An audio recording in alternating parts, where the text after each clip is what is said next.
सो नमस्ते सत श्रीकाल में दोस्तों, तो क्यों से सारे। So welcome back to channel. I am Jasmine and I am a CBSE 10th class reader and welcome to the day 4 of this challenge that completing my backlogs in my summer vacations। So basically ये हैगा 4th day and तुसीं सोच रहे होंगे कि मैं 3rd day कित्थों आता। सो उस दिन असीं गए सीगे फिल्म देखण दे लई, साडा प्लान सीगा बाहर दा। सो मैं सुबह मैं जल्दी उठ गया, ठीक है ना। सो मैं जस्ट उस दिन ट्रिग्नोमेट्री बस थोड़ी मोटी सॉल्व कर ली सी एंड फिर असीं गए सी, तो उहदा व्लॉग अड्ड तो आऊगा, ठीक है ना। सो उस दिन तो जस्ट मैं थोड़ा मोटा पढ़ी एंड उस तो बाद मैं नैक्सट डे का व्लॉग ही दिखा रही हूँ which is the 4th day. So सुबह उठ के सब तो पहले तो मैं अपना साइंस का जो रिवाइज करन लग गई सीगी, ठीक है। लाइक साइंस का मैं करनी सीगी केमिस्ट्री, सो वो फटाफट तो मैंने रिवाइज की एंड उस तो बाद फिर तो मैं करन लग गई सी ट्रिग्नोमेट्री। सो हुण इहदे विच ना लाइक मैं कितना 2-3 बार मैं सॉल्व कर चुकी हाँ सेम क्वेश्चनस। सो मैनूं सीगा कि बस ना एक बारी मैं ਉਹਨਾਂ ਨੂੰ ਕਰ ਲਵਾਂ ਜਿਹਨਾਂ 'ਚ ਮੈਂ ਅਟਕ ਰਹੀ ਹਾਂ। ਸੋ ਉਹਨਾਂ ਨੂੰ ਜਸਟ ਮੈਂ ਮਾਰਕ ਕਰ ਲਿਆ ਸੀ ਐਂਡ ਉਹਨਾਂ ਨੂੰ ਹੀ ਮੈਂ ਬਾਰ-ਬਾਰ ਕਰ ਰਹੀ ਸੀ ਕਿ ਤੂੰ ਕੌਨਸੈਪਟ। ਕਿਸ਼ੂ ਕੀ ਕਰ ਰਿਹਾ ਤੂੰ? ਕੰਮ। ਅੱਛਾ ਕਿਹਦਾ? ਵੀਡੀਓ ਕਰਦੀ ਆ। ਅੱਛਾ ਆ ਦੇਖੋ ਲਾਈਕ ਮੈਂ ਦਿਖਾਉਂਦੀ ਹਾਂ, ਮੈਂ ਨਾ ਟ੍ਰਿਗਨੋਮੈਟਰੀ ਦੇ ਨੋਟਸ ਬਣਾਏ ਹੋਏ ਨੇ ਸਾਰੇ ਦੇ ਸਾਰੇ ਐਂਡ ਇਹਨੇ ਆਹ ਵਾਲਾ ਪੇਜ ਚੂਜ਼ ਕੀਤਾ। ਐਡਨ ਕਹਿ ਰਿਹਾ ਵਾ ਕਿ ਮੈਂ ਸਾਰਾ ਮੈਂ ਖੁਦ ਲਿਖ ਕੇ ਦਿਖਾਊਂਗਾ। ਦਿਖਾਈ ਮੇਰੀ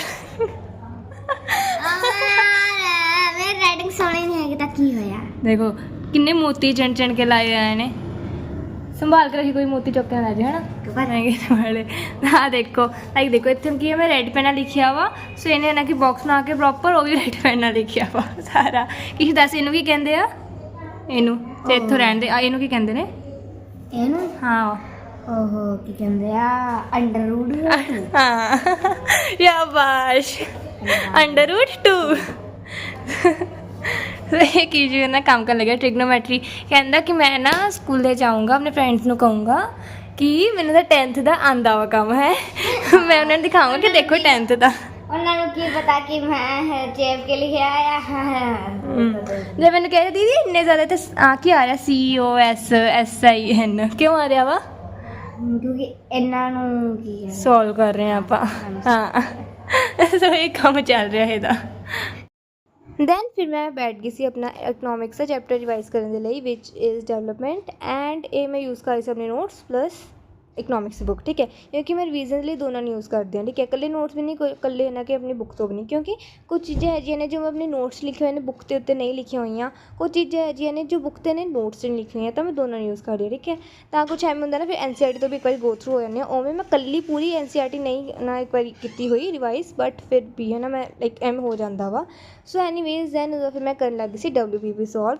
तो डोंट जज मी बट मैं किसी भी चैप्टर WPP नहीं की हुई, ठीक है। ACB मैं एक चैप्टर में 2 चैप्टर की की हुई आ, बट WPP में एक दी भी नहीं की हुई। रीजन इज़ डैट क्योंकि मैं पहली बार बैच लिता, ठीक है। एंड इन्नी ज़्यादा कंसिस्टेंसी ना मैं कदे नहीं पढ़ी। लाइक पहला की होंगे सी पहला भी मैं कंसिस्टेंट सी बट इन्नी ज़्यादा नहीं सी। लाइक एकदम से मन नहीं कर रहा, ठीक है। सो उस दिन एक सबजैक्ट पढ़ लिया, थोड़ा मोटा पढ़ लिया, ठीक है। बट हुण एम होंगे मिनीमम 2 सबजैक्ट रोज़ पढ़ती मैं, ठीक है।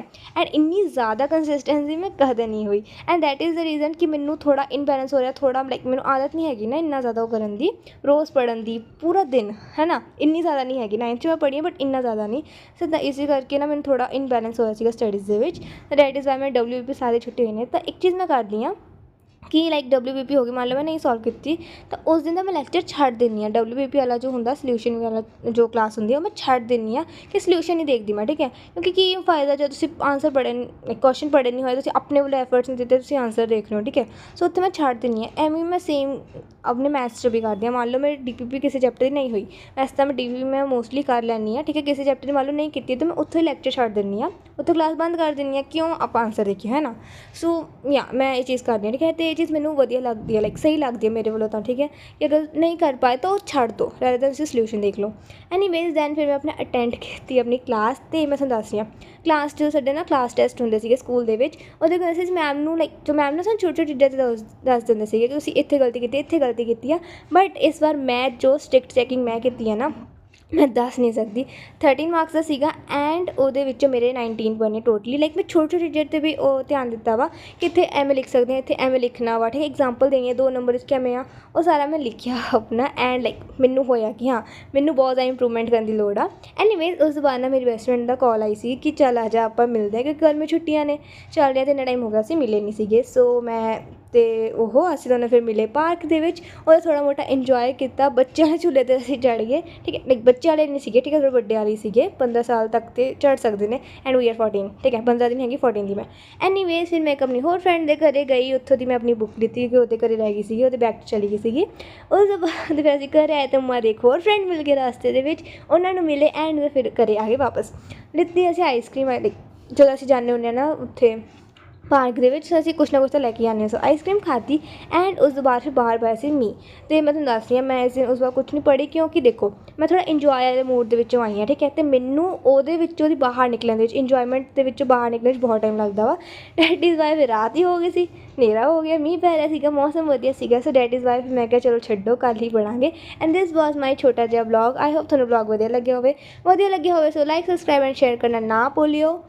Till then, take care and bye bye.